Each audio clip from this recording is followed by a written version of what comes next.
여러분 안녕하십니까? 비어있어 보여도 속이 꽉 차있는 시사 깡통입니다. 여러분의 구독과 좋아요 그리고 공유가 여러분의 주변을 바꿀 수 있습니다. 꼭 부탁드립니다.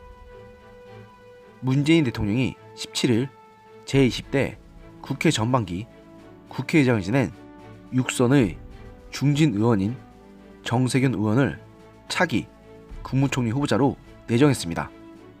문 대통령은 이날 오후 춘추관 브리핑룸에서 정세균 의원을 이낙연 현 총리에 이은 문재인 정부의 두 번째 국무총리 후보자로 지명했다고 밝혔습니다.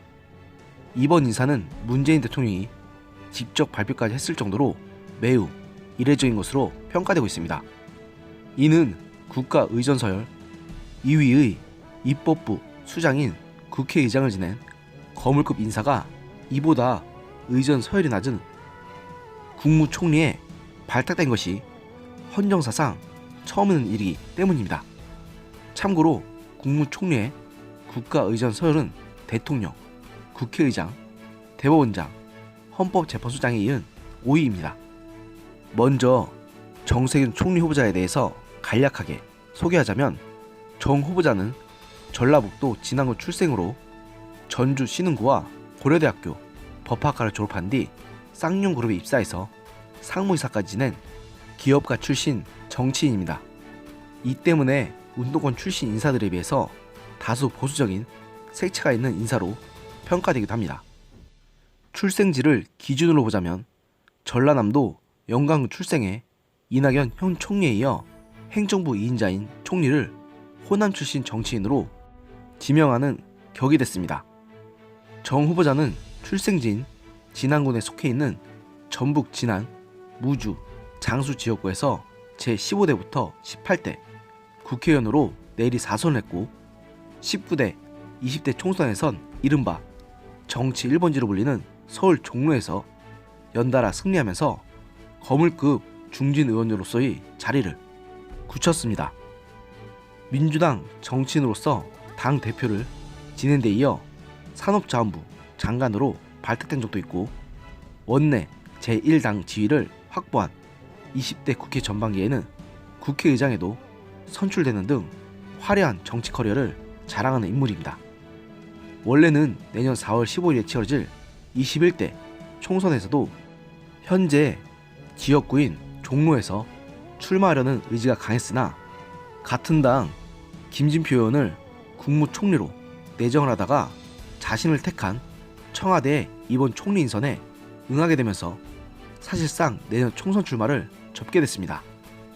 문 대통령은 직접 행한 총리 인선 발표에서 정부는 그동안 새로운 시대를 열기 위해 우리 사회의 낡은 시스템을 개혁하고 혁신적이고 포용적이며 공정한 경제로 함께 잘 사는 나라를 만들고자 노력해왔다.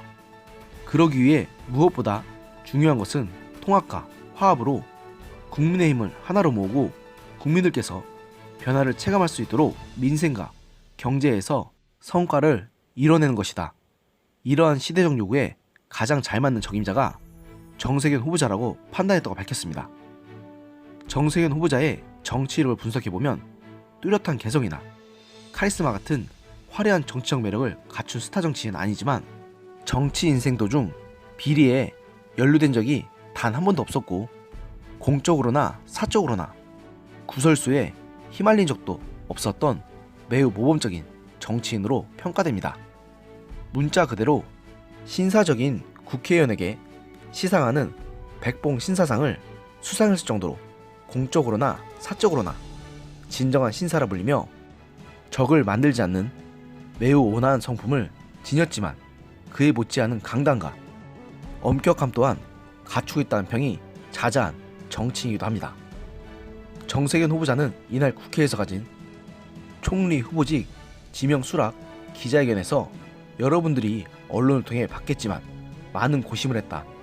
적절한지에 대한 고심을 했는데 할 일이 있다면 그런 것을 따지지 않을 수 있는 거 아니냐는 생각에 제가 승낙했다고 말했습니다. 내년 총선 출마에 무게를 뒀다가 지명 수락으로 입장을 바뀐 데에 대해서는 당과 협의를 끝내지는 않아서 공식화는 안 했지만 많은 분들과 대화하고 깊은 성찰을 통해서 국민에게 힘이 되는 일이면 무엇이든 마다하지 않는 게 제 태도여야 하지 않느냐는 생각에 수락했다고 보다 직접적인 신경을 밝히기도 했습니다. 또한 정 후보자는 야당과의 소통 방안에 대해서는 문 대통령이 지명 이유를 말씀하면서 화합과 통합을 말했다. 정책적, 인적으로 이런저런 방법 가리지 않고 전방위적으로 소통하는 노력을 펼치겠다고 언급했는데요. 글쎄요, 지금 상으로 봐서는 그 말을 곧이곧대로 믿기는 힘들 것 같습니다. 한편으로는 정 후보자가 총리의 임명될 경우 퇴임하게 되는 이낙연 총리의 행보에 대해서도 관심이 쏟아지고 있는데요. 민주당 복귀가 기정사실로 여겨지는 상황에서 내년 총선에서의 역할론에도 관심이 집중되고 있습니다.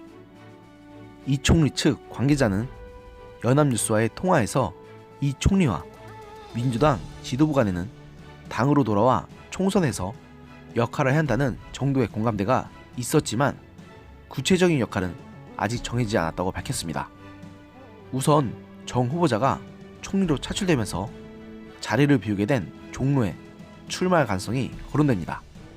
게다가 제1야당인 자유한국당에서 맞대응 카드로 박근혜 정부 마지막 총리 겸 대통령 권한대행을 지낸 황교안 당대표를 내세울 가능성도 점쳐지는 가운데 이른바 정치 1번지로 불리는 종로구에서 총리 출신 거물급 인사들 간의 빅매치가 성사될 수 있다는 점에서 벌써부터 많은 사람들의 관심을 끌고 있습니다. 민주당 직전 대표를 지낸 추미애 의원이 법무부 장관으로 내정됨에 따라 공석에 되는 광진구 울 지역구에 출마해 내년 총선에서 이곳에 출마를 선언한 오세훈 전 서울시장과 대결하는 것 아니냐는 가능성도 일부 거론되긴 했지만 종로 출마에 비하면 실현 가능성이 떨어진다는 분석이 지배적입니다. 아니면 이 총리가 지역구 출마를 하지 않는 대신 선거대책위원장을 맡아 전국 선거를 주도하고 비례대표로 출마하는 방안도 시나리오 중 하나로 거론되고 있습니다. 다만 후임 총리 후보자의 국회 인준 과정이 이 총리 거치의 변수로 작용할 수도 있는데요. 총리 후보자는 여타 장관 후보자들과 달리 국회 본회의에서 제적의원의 과반수 찬성으로 임명 동의안이 통과돼야 인준될 수 있기 때문입니다. 총선 지역구 출마 공짜 사퇴 시한인 내년 1월 16일 이전에 정 후보자의 국회 인준이 이뤄지지 않을 경우 총리직을 공석으로 두지 않는 한 이 총리의 지역구 출마는 불가능하기 때문입니다. 이 경우 당과 청와대가 이 총리의 지역구 출마가 반드시 필요하다고 판단하면 사퇴 시한 전 이 총리가 물러나면서 홍남기 경제부총리가 총리직을 대행하는 체제로 후임자 인선을 마무리하는 방법도 있긴 하지만 모양새가 그다지 좋지 못하기 때문에 아마 고려하지는 않을 가능성이 높습니다. 좌우간 확실한 건 현재 국회의장을 지낸 거물급 인사를 총리로 지명할 만큼 지금 문재인 정부가 인물난에 시달리고 있다는 것과 내년 총선에서 어떤 역할을 맡게 되든 간에 이낙연 총리가 민주당 내에서 매우 중요한 역할을 맡게 될 것이라는 사실입니다.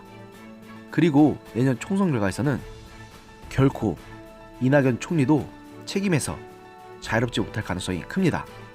안 그래도 현재 흐름이 민주당과 범여권에게 불리하게 돌아가고 있는 상황인데 이렇게 차기 대권주자 선호도 조사에서 1위를 고수한 이낙연 총리를 전면에 내세웠음에도 총선에서 패배한다면 그 뒤에 닥칠 후폭풍은 말로 설명할 수 없을 만큼 클 것입니다.